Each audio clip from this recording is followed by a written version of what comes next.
from scratch, if you don't mind, if you're listening, if you're watching. And here we go.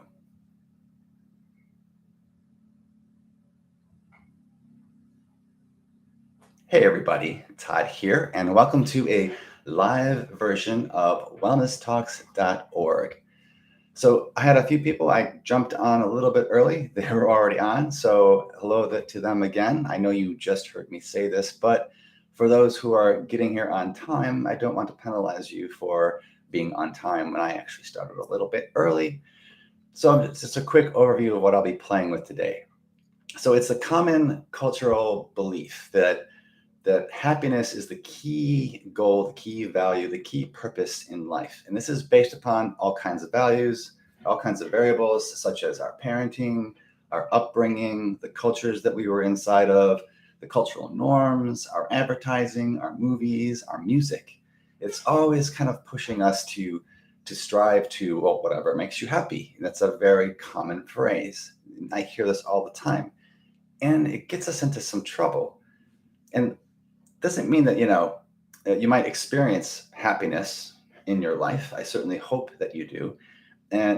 But if we put all our efforts into this eternal quest for happiness, and we try to pit it up against the values or align align our purpose is just being happy, well, that's a one-dimensional component. And I've talked about that quite a bit when it comes to understanding your values. If you focus only on a particular value, it most often gets you into trouble. Like if I was to focus solely on compassion and I just took care of my patients, then I wouldn't take care of myself. And then I would end up being sick and I wouldn't be there for my patients. So there's a risk if I focus too much on one particular value, on one particular purpose in my life. So I want to keep a wider spread. That's partly why I'm addressing this particular happiness component, because this shows up in session all the time.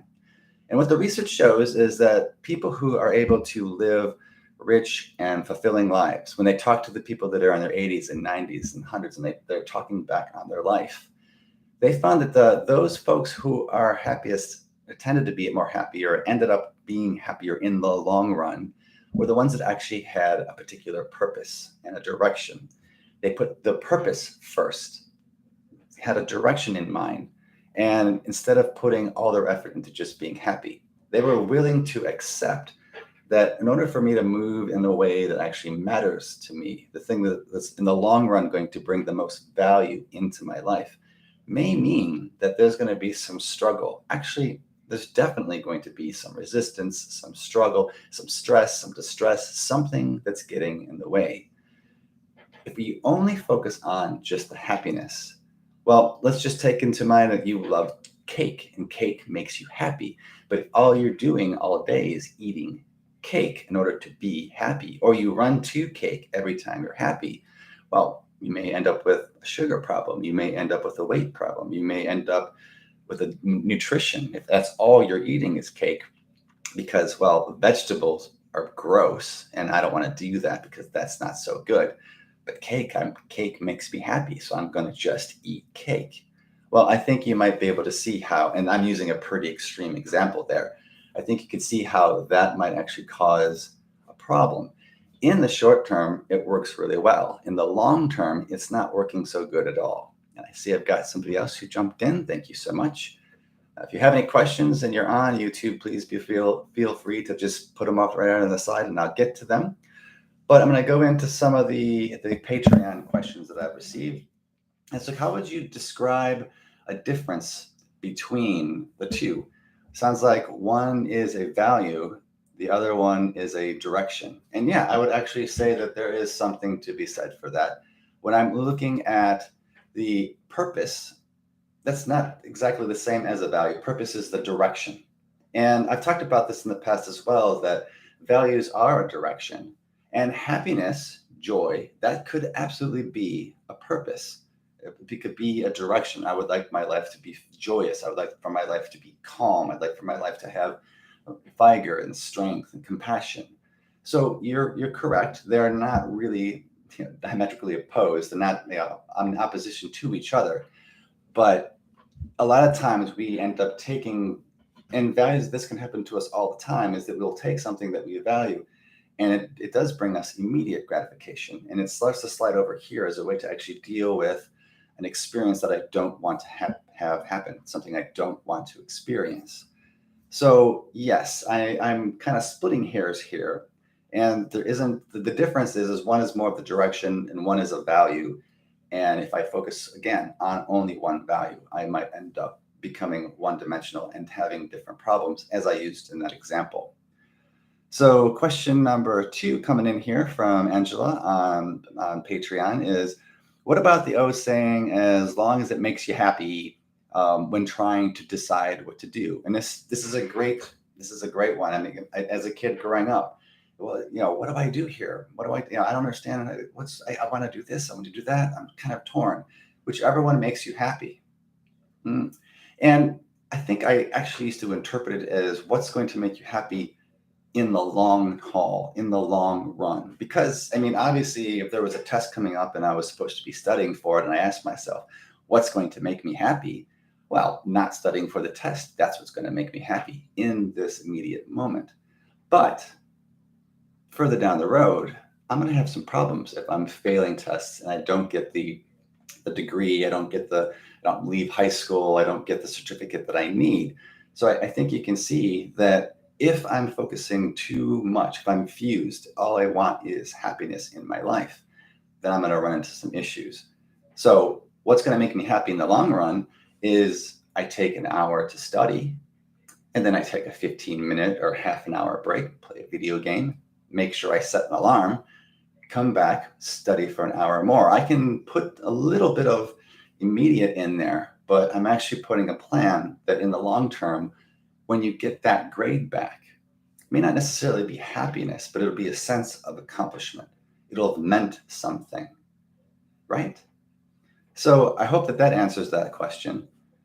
The next question that comes up is from Ryan. So how do positive affirmations fit into this conversation? And that's a pretty good question. So positive affirmations are kind of cool because the thinking mind, the number one job of the thinking mind is always looking for those things that can go wrong, the critical moments that they're not working very well. The number one job of your mind is to keep you alive and to solve problems. And so it's a natural tendency then for this aspect of ourselves to constantly be scanning for anything that's going wrong. And in doing so, it doesn't pay that much attention to the good things that are happening in your life. Something like a gratitude practice or positive affirmations. And so you can think of positive affirmations, gratitude practice, mindfulness practices as ways to kind of counter what's going on inside of that head. Because if the thinking mind is left to its own device and I don't put other things in here to balance it out, I end up being, more worried about everything that could possibly go wrong, and I'm not paying attention to the things that are going well. And where we can get into trouble, though, is that we can use positive affirmations as a way to just try to override whatever the distress is that I need to do. I could be like, well, when it comes to that whole test example, I paid attention in class and I'm really good. I'm very good at listening to what the teacher says in class, and I'm really good at taking notes. So therefore, I don't need to study. I can use positive affirmations as a way to avoid doing more studying in order to move towards and be more successful with that test. It might be enough. Historically speaking, for me, not so much. I mean, sometimes I got away with it, sometimes not. I didn't. So it's just one of those things to put in place. Positive affirmations aren't a bad thing. But again, if you're hooking on to positive affirmations and trying to negate experiencing, or as a way to get rid of all the negative thoughts, then all we're really doing is that whole escape, avoid, control component. So I hope that answers that question. And then I got one more question coming in from Pamela. Thanks so much for jumping in and throwing this on here. What do you mean by cultural norms pushing happiness? Specifically, you talk about advertising. Can you expand on this? Absolutely. So this is a big, giant component that's underneath a lot of this. It's embedded in our culture, and I don't know which one came first, chicken and the egg kind of component, but I would imagine we have If we go back far enough, we were dirty, didn't have water, hunting for whatever, and we would the happiness component that would motivate us, the being miserable, because it's kind of wild if you think about it. The negative, if you want to call them negative, the distressing emotions that we have prompt us, motivate us into action. And it would be easy to see how we might make the mistake that, oh, this makes me happy, positive reinforcement. So I should just go after more of this. But what really happened was we paid attention to what was hurting, what was not so good, and we moved in a direction that's good.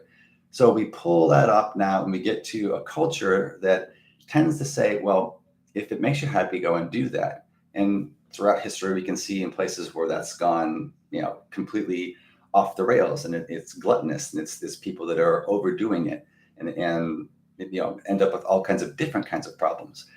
And it's still present with us today. It's part of mother culture whispering in our ears.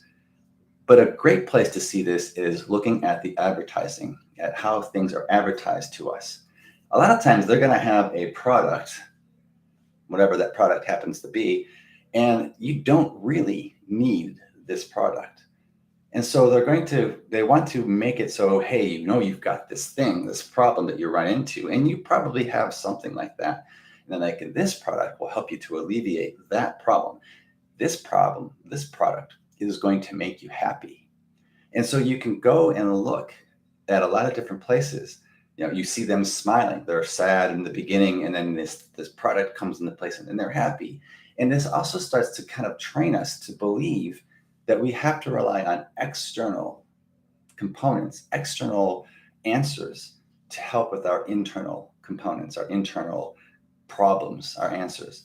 A lot of times, the different things that we use, the different strategies that we use externally work out there. But when we try to pull them and deal with our emotions, with our memories, with our sensations, not so much. Now, if it's physical and I can take something to help with depression, or I can do different kinds of massage to deal with anxiety, obviously, yeah, we're dealing with that, the physical component.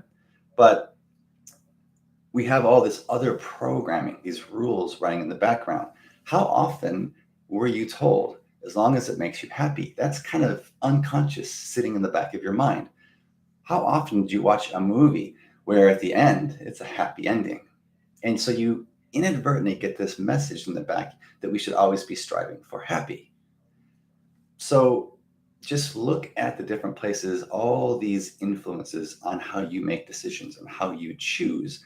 I think you find you're not choosing as independently as you think, which could be a whole other topic for a whole other time. But I hope that actually answered your question, Pamela. So thanks so much for putting that up there.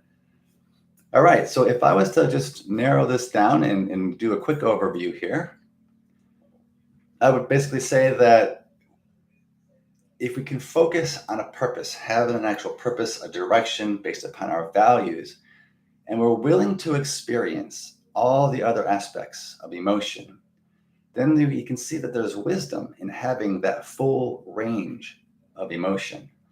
And what I mean by this is kind of in the title component of today's talk, is that when we can realize that we are going to be exposed to all of these emotions in our life, think of every emotion that there is, and chances are you're going to have encountered them multiple times in your life.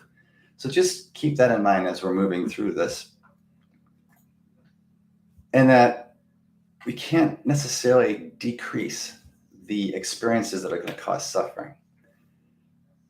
And when we try to take this and ignore it, the wisdom that's in that suffering, in that distress, in that hot feeling, in that heavy feeling, is trying to point us to something that matters. So if we can accept the full range of this, step back, use a lot of the diffusion tools, use mindfulness to be able to give ourselves some distance, see that I have this, I must always move towards something that makes me happy, see how that rule is actually working. Oftentimes it's not. And then we move in a direction that matters with purpose, on purpose, becomes our purpose. One of the biggest questions we often hear is, what's the meaning of life? I often think that that's an inaccurate question. What we should be asking is, what is the purpose of your life? Because in that, you can make your life mean whatever you would like for it to be. And that just opens up a huge amount of ways to add meaning to your life, to make your life in the long term meaningful. All right, so we just came up on 20 minutes. Thank you guys so much for jumping in. And until the next time, may you be well.